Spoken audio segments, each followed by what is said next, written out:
I'm sorry about that weirdness. But anyway, this is my reaction rant to Legends of Tomorrow, Season 1, Episode 12, titled Last Refuge.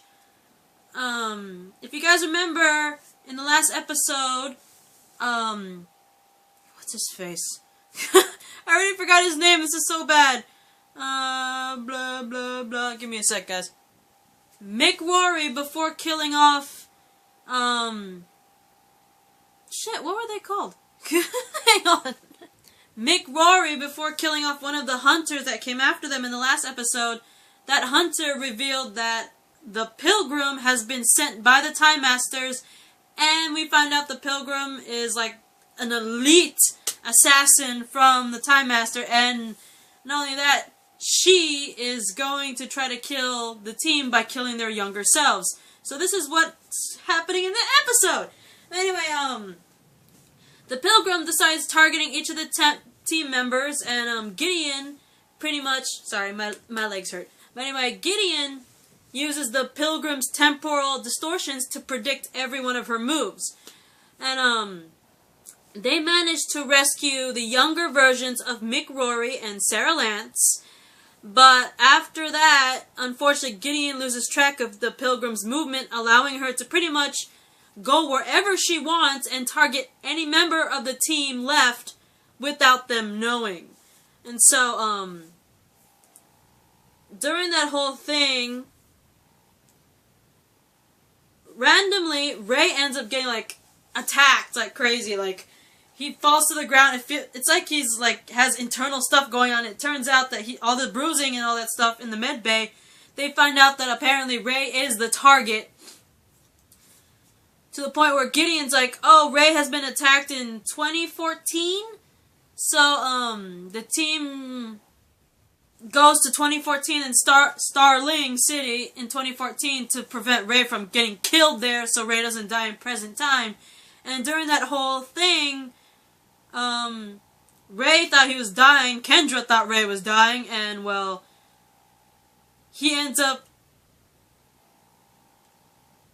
Well, to be fair though, the team does arrive just in time to save 2014 Ray Palmer from getting killed, therefore preventing current Ray Palmer from dying. But during that whole thing, apparently Ray did some sort of proposal, a very uncanny proposal to Kendra, in which she actually accepted, because if I remember correctly, he said, or I think Kendra, one of them said that they wanted to spend the rest of their lives with each other, and the other one agreed. So it was like, in a weird way, an uncanny proposal, and Kendra ends up finding the ring on the floor.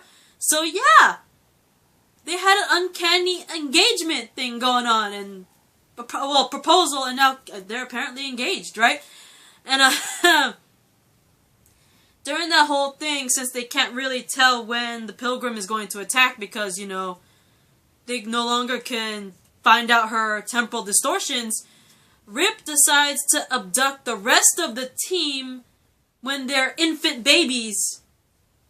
Pretty much their infant baby selves, to pretty much prevent the Pilgrim from killing any version of the team in any version of the timeline. So basically, Rip says, if we kidnap the rest of you when you're all babies, the Pilgrim can't come after you in any other timeline because we took you as babies, therefore removing the rest of you from the timeline. Right? So,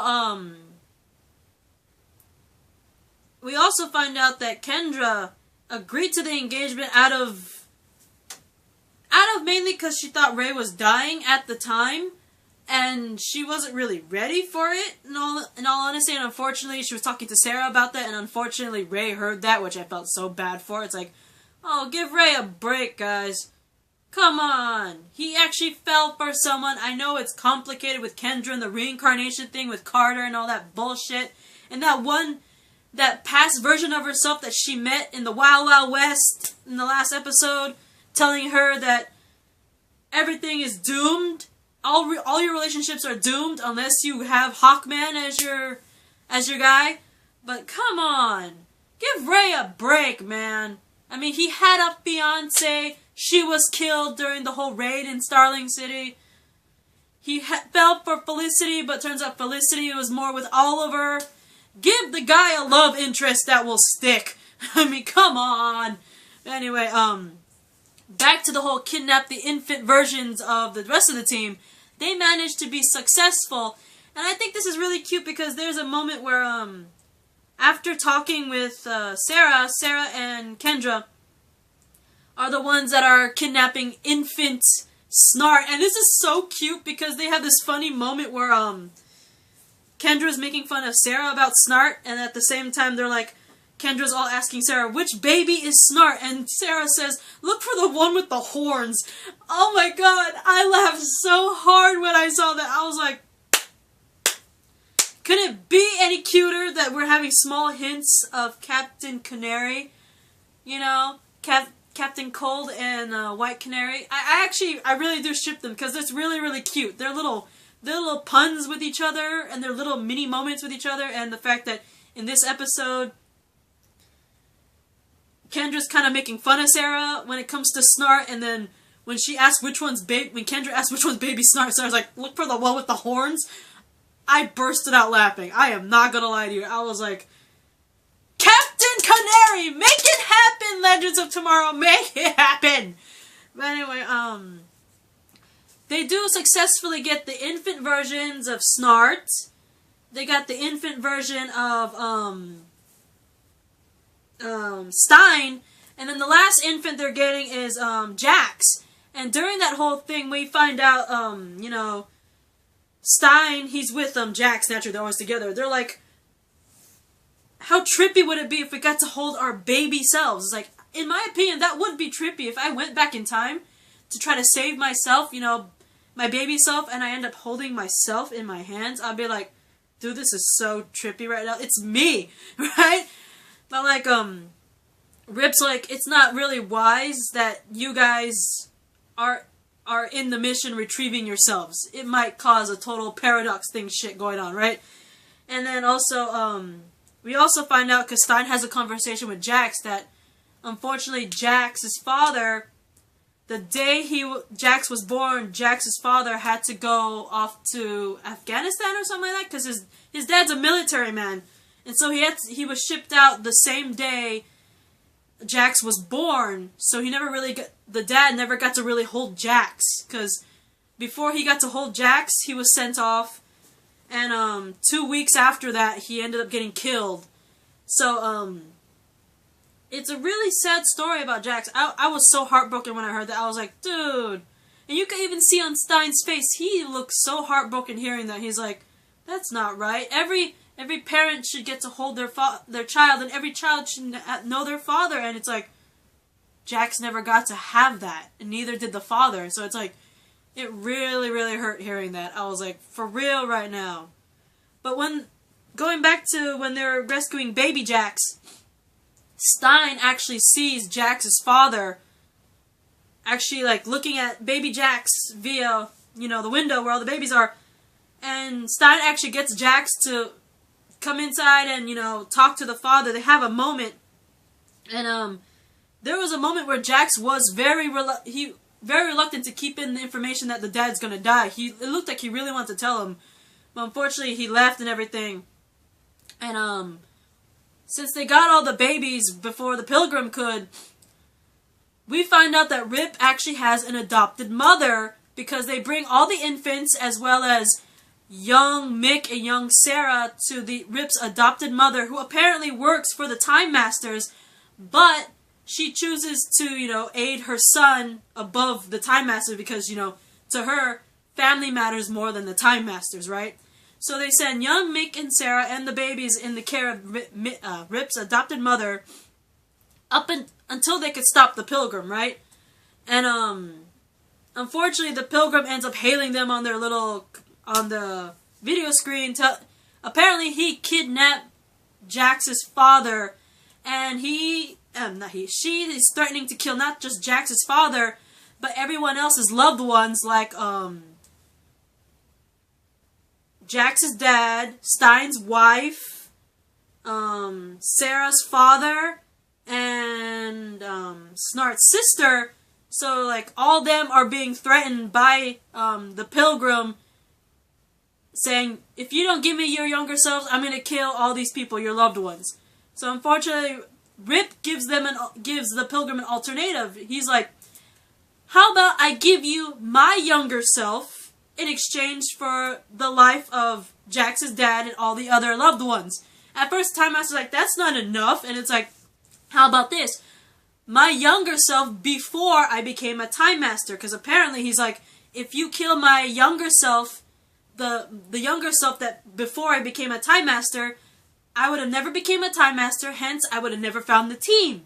And she's like, she reluctantly agrees, and they set up a meeting spot where Rip, Jax, and I think Stein, they're all like there, and they have the Pilgrim there. Stein, Rip, and Jax, they're on one side, the Pilgrim comes over, she has the dad, and turns out everyone else is around, the rest of the team is around, and they actually set up a trap for her. And, the Pilgrim, you know, they all start to fight the Pilgrim, but unfortunately she manages to freeze all of them and their powers and their weapons from the team when they're attacking. Hence, you know, keeping herself safe from the entire team. Unfortunately for her, though, while she freezes the entire team, their attacks and weapons, she fails to notice that Rip's younger self, who's still there in the exchange, he sneaks up on the Pilgrim and stabs her. And while she's distracted because little Rip stabbed her, the team is able to come together and destroy the Pilgrim. Unfortunately, though, like, despite the Pilgrim being out of the way, you know, she's dead and everything, they unfortunately have to keep the rest of the younger selves of the team with Rip's adopted mother, because the Time Masters will probably still try to come after them because of it. So the younger selves are still with Rip's adopted mother, and she's like protecting him and everything.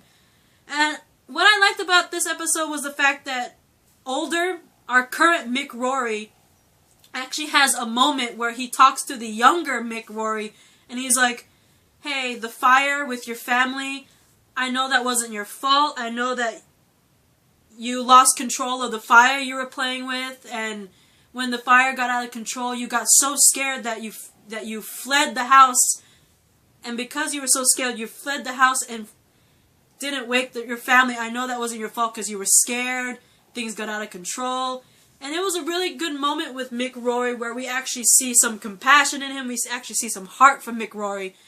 And the fact that Mick Rory told his younger self that, yeah, I'm you, and I know that you didn't mean to have your family die in that fire that you caused. I know that wasn't your fault. I know that, you know, you didn't mean it, and you were scared, and I'm you from the future. And